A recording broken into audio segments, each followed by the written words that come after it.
Good morning. Here is the news at 10. First, the highlights. Lagos State Traffic Management Authority restates commitment to public safety. Federal government unveils revised curricula for primary, secondary, and technical schools.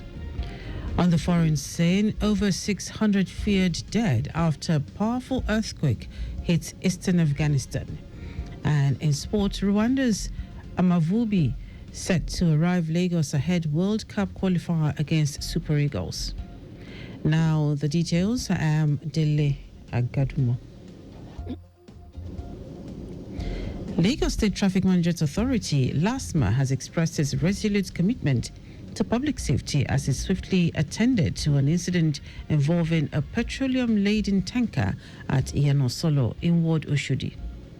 The tanker overturned while in transit and was instantly engulfed in flames, which cascaded into no fewer than 4 adjoining trucks parked within the immediate axis. General Manager LASMA, Olalekan Bakarioki, said additional operatives from adjoining zones were urgently mobilized to contain the scene. He stated that there was no record of human casualty, largely owing to LASMA's prompt intervention in cordoning off the affected corridor and restricting vehicular movement from Ilasa in Ward Oshodi. Bakarioki cautioned operators of articulated vehicles, fuel tankers, and others to adhere strictly to statutory speed limitation as indicated on the Lagos State Government's regulatory road signages. The Lagos State Police Command has announced new restrictions on activities related to the ongoing Egungun Masquerade Festival, limiting celebrations strictly to designated outing posts and approved venues. According to a statement issued by the Police Public Relations Officer, Benjamin Hundeyin, the directive prohibits masquerade practitioners from engaging in public processions or school or street marches. Hundeyin explained that the move is aimed at ensuring public safety, protecting lives and property, and safeguarding the rights of residents of other faiths. He said the decision followed reports of recent clashes between rival masquerade groups and incidents of damage to both public and private property in parts of the state. The command stressed that the practitioners and supporters of the Egungun Festival are required to notify the Commissioner of Police and apply for security coverage before bringing out masquerades for festivities. The Lagos State Government, through the Ministry of Wealth Creation and Employment, is set to host the 2025 Stakeholders Forum this Wednesday to deepen dialogue between the government and key players in the wealth creation and employment ecosystem. Commissioner for Wealth Creation and Employment, Akeyemi Ajigbotafe, described the forum as a vital platform for fostering innovation, collaboration, and inclusive economic growth. Ajigbotafe noted that last year's edition attracted over 400 participants and led to feedback that directly shaped several government interventions. He said the forum is expected to deliver improved information sharing, better decision making, and more inclusive programs that reflect the real needs of Lagosians, especially micro, small, and medium enterprises (MSMEs). Expected participants include representatives from the public and private sectors, civil society groups, non-governmental organizations, professional bodies, entrepreneurs, artisans, and recruiters. The Federal Road Safety Corps has warned that it will not accept certificates from unaccredited driving schools to process driver's license.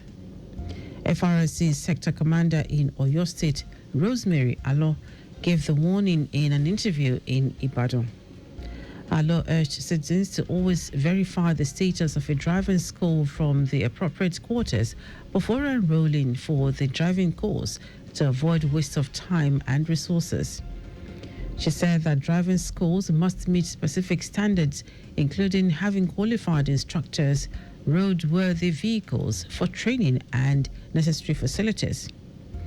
The commander warned that any driving school caught for non-compliance would face appropriate sanctions, including either suspension or withdrawal of certificates. Now to the rest of the stories.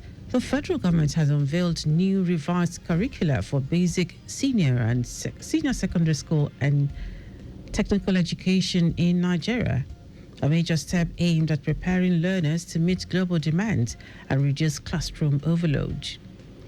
Minister of State for Education Shuaiba Ahmed announced the development on behalf of the Minister of Education, Tunji Alausa, during an event in Abuja. The announcement was made through a statement by the ministry's Director of Press and Public Relations, Boriowo Falashade. According to the curriculum overhaul was carried out in collaboration with key education agencies, including the Nigerian Educational Research and Development Council, Universal Basic Education Commission, the National Senior Secondary School Education Commission, and the National Board for Technical Education. The new curriculum framework is designed to tackle content overload, enhance learning outcomes, and equip Nigerian students with practical, future-ready skills. For pupils in primary 1 to 3, the new structure allows between 9 and 10 subjects, while those in primary 4 to 6 will take between 10 and 12 subjects. The Socio-Economic Rights and Accountability Project, SERAP, has called on President Bola Tinubu to order an immediate reversal of the recently announced passport fee hike by the Nigeria Immigration Service. SERAP described the new charges as arbitrary, unlawful, and a violation of citizens' rights, noting that the decision will disproportionately affect millions of poor and vulnerable Nigerians. In a letter dated August 30 and signed by its Deputy Director, Kolawole Oluwadare, SERAP warned that the hike could unlawfully restrict Nigerians' access to international travel, jobs, education, and healthcare. It also criticized the Interior Minister Olubunmi Tunji Ojo and the Comptroller General of Immigration, Kemi Nandab, for failing to consider the financial realities of most Nigerians before approving the new fees. The Immigration Service had announced that from September 1, Nigerians will now pay 100,000 naira for a 32-page passport valid for 5 years and a 200,000 naira for a 64-page passport with 10-year validity. President Bola Tinubu, the Inspector General of Police, Kayode Egbetokun, and several state governors have paid glowing tributes to the late former Inspector General of Police, Solomon Arase, who passed away on Sunday in Abuja at age 69. Arase died in the early hours of the morning at Cedar Crest Hospital after a brief illness. His death was confirmed by his first son, Solomon Arase Jr., who described him as a man who served Nigeria with distinction. In a condolence message signed by his special advisor on information and strategy, Bayo Ononuga, President Tinubu praised Arase for his transformative contributions to the Nigerian police force. According to the statement, Arase served the force meritoriously from 1981 until his retirement in 2016.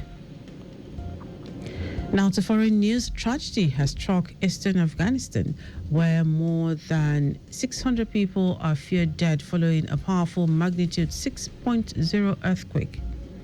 The Taliban's Interior Ministry confirmed the figures, noting that the death toll is expected to rise as rescue efforts continue in remote and devastated areas.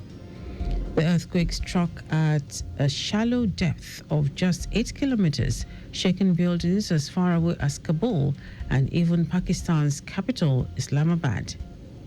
Reports from the scene say dozens of homes are buried under rubble.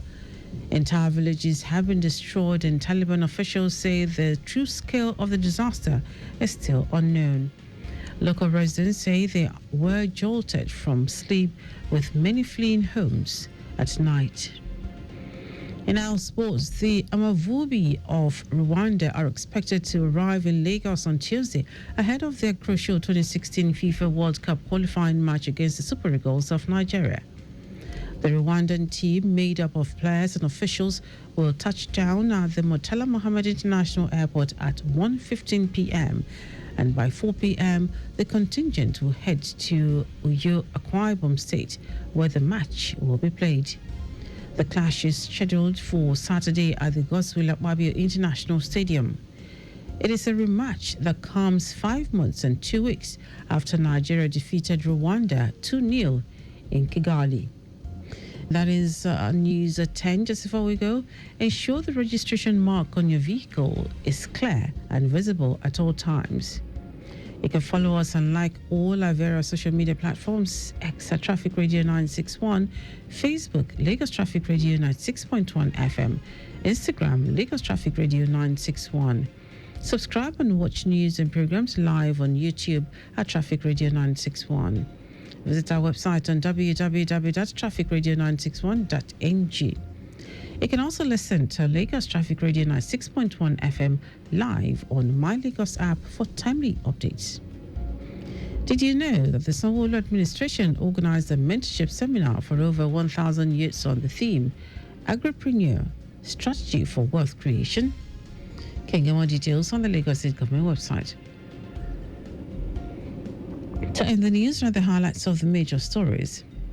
Lagos State Traffic Management Authority, LASMA, has expressed its resolute commitment to public safety as it swiftly attended to an accident involving a petroleum-laden tanker at Iyanosolo in Ward Oshodi.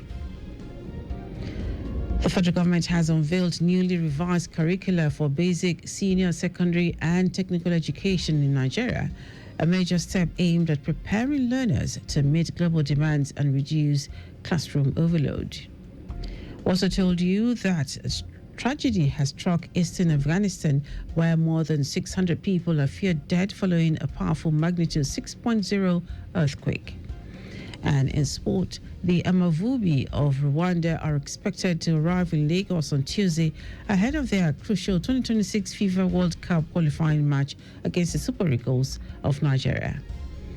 For contact in the newsroom, send a message to info@trafficradio961.ng. That is the news broadcast compiled by Aderayo Iduwolaya. I am Dele Agadumo. Good morning. Thank you for listening.